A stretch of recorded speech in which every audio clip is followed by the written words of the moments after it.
Berlin, April 1945. Above ground, the city burns. Below it, in the concrete maze of the Führerbunker, the Third Reich reaches its final hours. After the war, one question remains: what becomes of the place where Adolf Hitler spent his last days? The answer is stranger than expected, a story of demolition, denial, and quiet erasure. The story of Hitler's bunker begins not in 1945, but nearly a decade earlier. In 1936, as Berlin was preparing for the Olympic Games, engineers from the Reich Chancellery began constructing an underground air raid shelter beneath the Chancellery Garden on Wilhelmstrasse.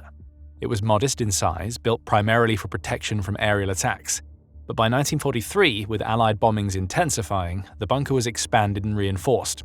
The new lower complex, the Führerbunker, was completed in early 1944. It consisted of roughly 30 rooms connected by narrow corridors, protected by nearly 4 meters of reinforced concrete. 2 stairways linked it to the upper Führerbunker and the Chancellery above. By the start of 1945, Hitler's empire was collapsing. On January 16, 1945, he and his inner circle, including Martin Bormann, Joseph Goebbels, and secretaries Traudl Junge and Gerda Christian, retreated into the bunker.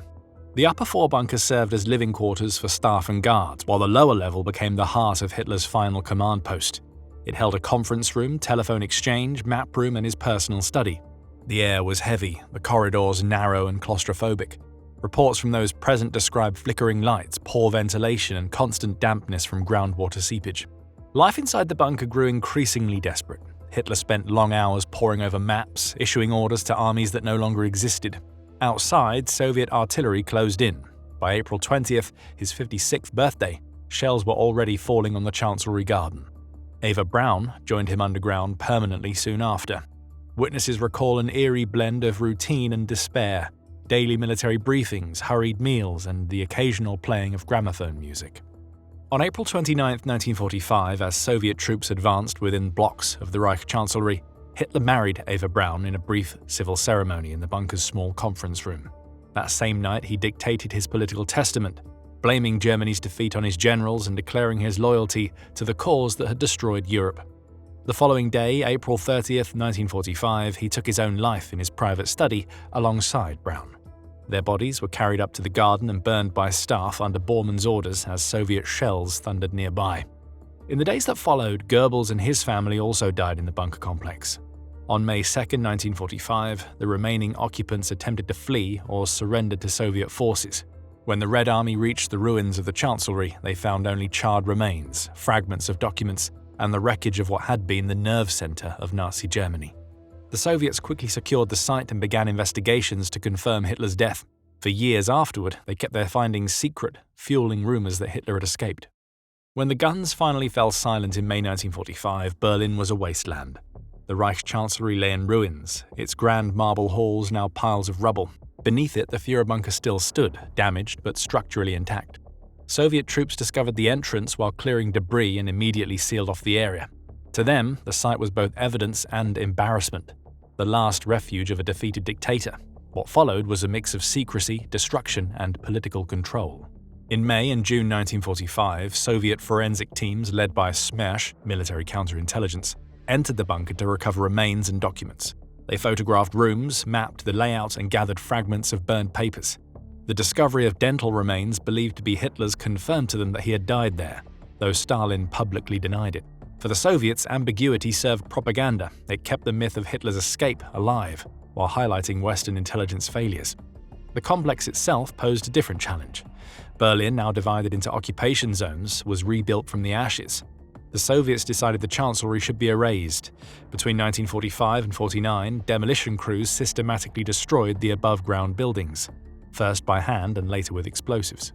Their goal was not only practical, clearing ruins for reconstruction, but symbolic, the physical annihilation of Nazi power center. In December 1947, Soviet engineers attempted to blow up the underground bunker network. The explosion tore open parts of the upper levels, but failed to destroy the reinforced lower chambers. Some corridors flooded, others were filled with rubble.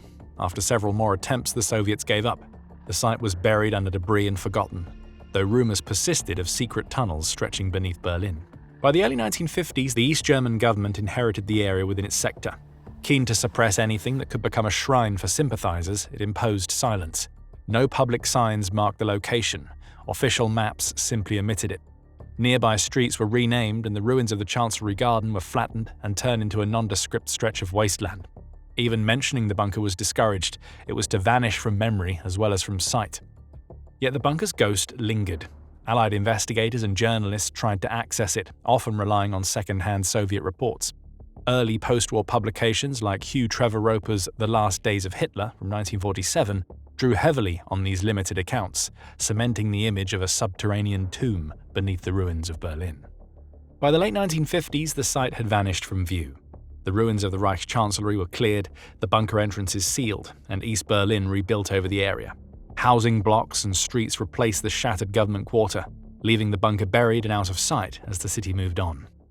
In the 1960s, as Berlin became the epicenter of Cold War tension, the Führerbunker remained hidden beneath the new East German capital. Officially, it no longer existed. In reality, sections of it still lay under layers of concrete and rubble, quietly preserved by the very soil that was meant to erase it. Few East Germans knew its exact location, and those who did, mainly city planners and construction crews, were under strict instruction not to speak of it. The area above the bunker, once the garden of the Reichschancellery, fell within East Berlin's government quarter. When the Berlin Wall was built in 1961, it ran only a few hundred meters away, further isolating the site from public access. For the East German regime, the last thing they wanted was a monument to Hitler's final days within their socialist showcase city. The strategy was simple: bury it, build over it, and forget it. During the 1960s and 70s, construction workers occasionally stumbled upon reinforced walls or sections of the old bunker network. Each time, authorities quickly sealed the openings. One major discovery occurred in 1973 during the building of apartment blocks along Vossstrasse. Engineers accidentally broke through parts of the lower Führerbunker chambers. Rather than excavate or document it, the East German Ministry of State Security, Stasi, ordered the remaining rooms filled with sand and cement. Western historians operating from divided Berlin could only speculate.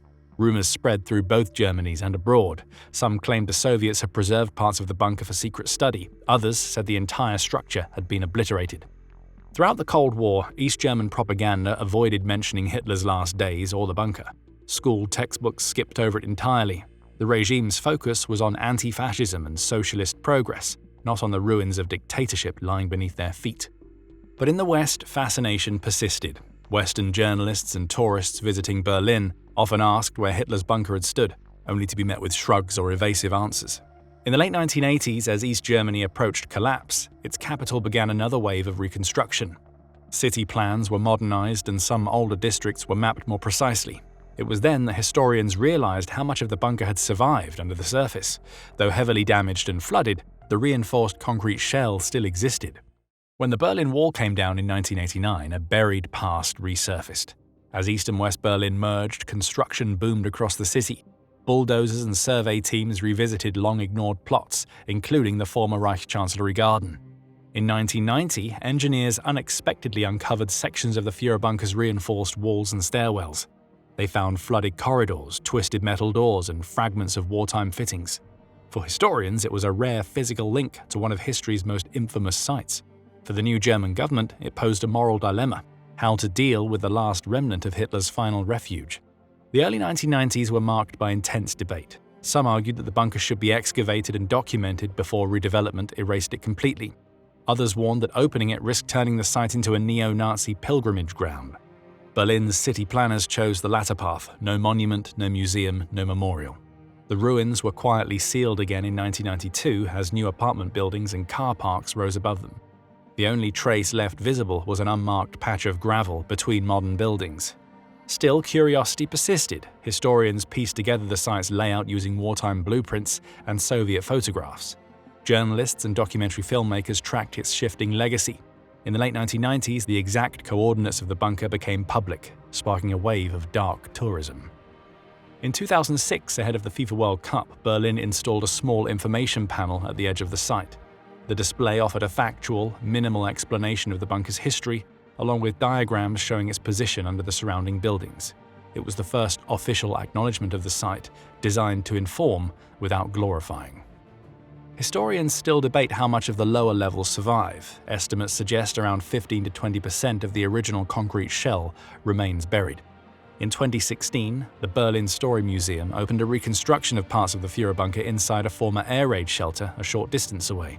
The exhibit features replica rooms, including Hitler's working quarters, as well as models, documents, and eyewitness accounts explaining the bunker's design and daily use in 1945. It's not the authentic bunker, but it provides a controlled, factual way for visitors to understand how the complex once looked. Today, the bunker survives only as a hidden footprint beneath modern Berlin, sealed, silent, and stripped of symbolism. What was once the regime's final refuge has become part of the everyday city above it. It's a reminder that history's darkest places can fade from view, while their lessons endure. If you found this video insightful, watch What Happened to German U-Boats After World War II next.